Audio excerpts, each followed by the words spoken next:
12ই ফেব্রুয়ারির নির্বাচনের পর সরকার গঠন, জাতীয় সংসদের শপথ, মন্ত্রিপরিষদে তারা যখন বসলেন, একটার পর একটা ব্যর্থতা নিয়েই তাদের সরকারের যাত্রা শুরু হয়েছে।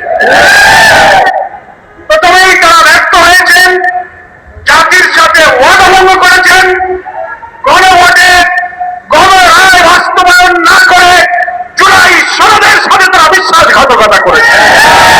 নিজেরাই গণভোটে হা ভোট দিতে বলেছেন, ওনারা বলেন আমরা হাতে ভোট দিয়েছি, আবার সেই গণভোটকে স্বীকার করে জনগণের সাথে তারা বিচারিতা করে ওয়াদা ভঙ্গ করেছেন, ব্যর্থ হয়েছেন। আইন শৃঙ্খলা, ধর্ষণ, চাঁদাবাজি, হত্যা, খুন খারাপি, লুটপাট, এমপি হয়ে উপজেলার ডিসি অফিস, গ্রামে গঞ্জে সিন্ডিকেট তৈরি করে লুটপাটের বাজার তারা এখন বসানো শুরু করেছে।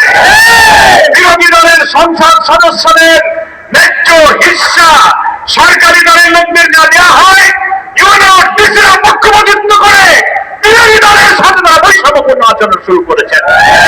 ফলে এই সরকারের প্রত্যেকটি জায়গায় ওয়াদা খেলাফ, বৈষম্যহীন বাংলাদেশ, মানবিক বাংলাদেশ, দুর্নীতি দলীয়করণের বিরুদ্ধে নতুন বাংলাদেশ, যত কথা ওনারা বলেছেন স্বপ্ন থেকে মুখ ফিরিয়ে তারা ব্যর্থতায় তারা চরমভাবে পর্যবসিত হয়েছেন। আজকে আমরা কেন বিক্ষোভ করছি? গতকালকে এনার্জি রেগুলেটরি কমিশনের বৈঠক করে তাদের চেয়ারম্যান জালাল আহমদ সাহেব মানুষকে বিস্মিত করে সরকারের মন্ত্রী দেওয়া প্রতিশ্রুতি ভঙ্গ করে তারা বিদ্যুতের অস্বাভাবিক মূল্য বাড়িয়ে দিয়েছেন।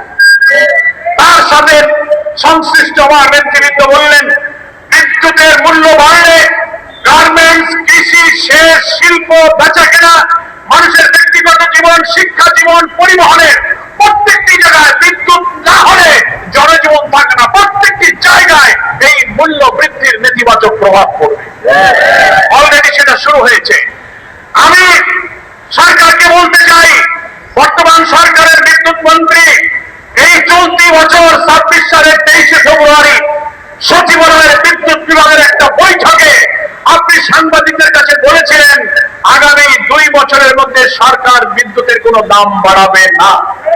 আপনি মনে করেছিলেন মাত্র 160 দিন, 3 মাস চেয়ে পারলো না, আপনি বিদ্যুতের দাম বাড়িয়ে দিলেন।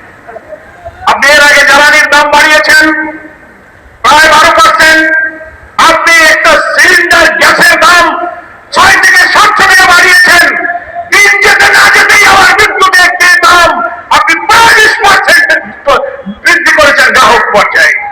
6টি স্লটে যে পরিমাণ দাম বাড়িয়েছেন, প্রান্তিক মানুষ, গরিব মানুষ 0 থেকে অন্তত 50 ইউনিট ব্যবহার করে তার ঘরে প্রায় 3 কোটি বিদ্যুৎ গ্রাহকের উপরে আপনি বিদ্যুতের মূল্য বৃদ্ধি করে জনগণের উপরে জুলুম চাপিয়ে দিয়েছেন।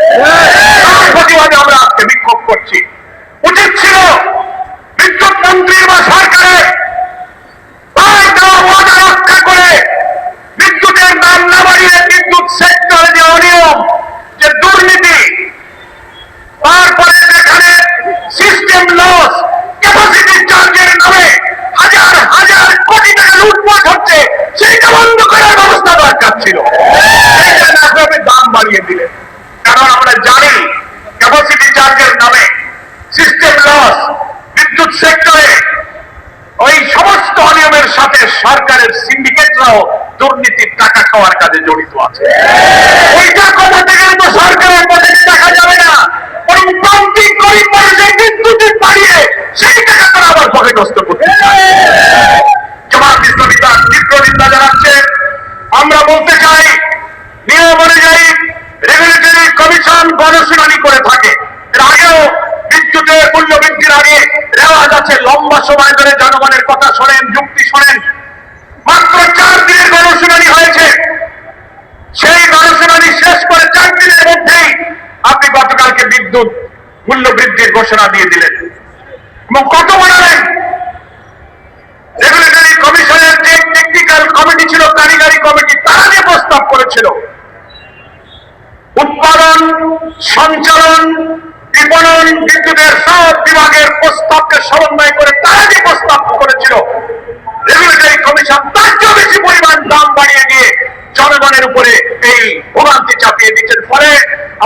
ব্যবসা বাণিজ্য, গার্মেন্ট শিল্প, পরিবহন শিল্প, কৃষি, সেচ, সামনে বড় ধান, অন্যান্য কৃষির মৌসুমগুলোতে বিদ্যুৎ না হলে সেচ চলে না, বিদ্যুৎ না হলে গার্মেন্ট চলে না, কারখানা চলে না।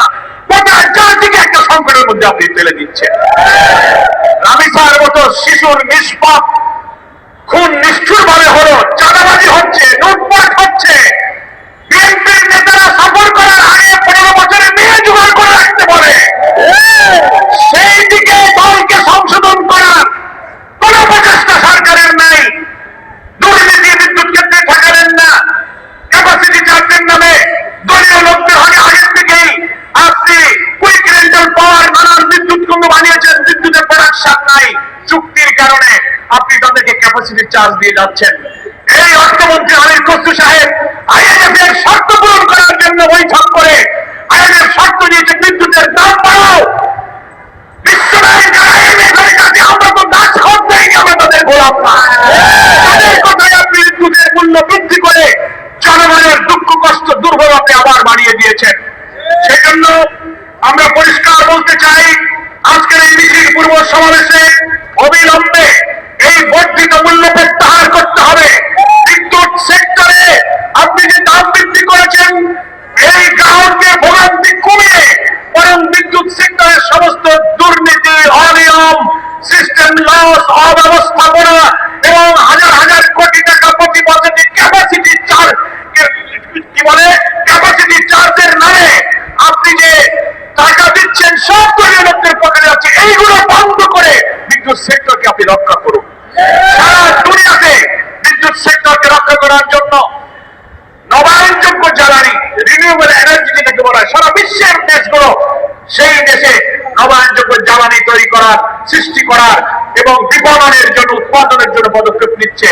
বাংলাদেশে সেই দিকে একটি পদক্ষেপ না নিয়ে আপনার সাধারণ গরিবের উপরে আপনি বড়ার উপরে খাড়া খা দিচ্ছেন।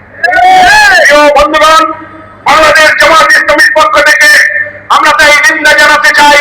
বিদ্যুতের দাম বাড়লে শিল্প, বাণিজ্য, ব্যবসা, জনজীবনে নাবিশ্বাস উঠবে। একের পর এক 2 বছরের মধ্যে আপনি দাম বাড়াবেন না কথা দিলেন, 3 মাসের মধ্যেই দাম বাড়ালেন। সামনের 5 বছরে জনগণের রক্ত চুষে আপনার হয়তো খেয়ে ফেলবেন। সে ব্যাপারে জনগণ কিন্তু আতঙ্কিত। অবিলম্বে সিদ্ধান্ত থেকে ফিরে আসুন। আসল কাজ করতে পারেন না। ব্যাংকের গ্রাহকরা যদি ব্যাংক রক্ষার জন্য আন্দোলন করে, সেখানে আপনি গুলি চালাতে পারেন, রক্তাক্ত করতে পারেন, দুর্নীতিবাদ ঋণ খেলাপিকে আপনি চেয়ারম্যান নিয়োগ দিতে পারেন, জনগণের দুর্ভোগ কমানোর কোনো পদক্ষেপ নিতে পারেন না। আজকের এই বিক্ষোভ মিছিল পূর্ব সমাবেশ থেকে এই সমস্ত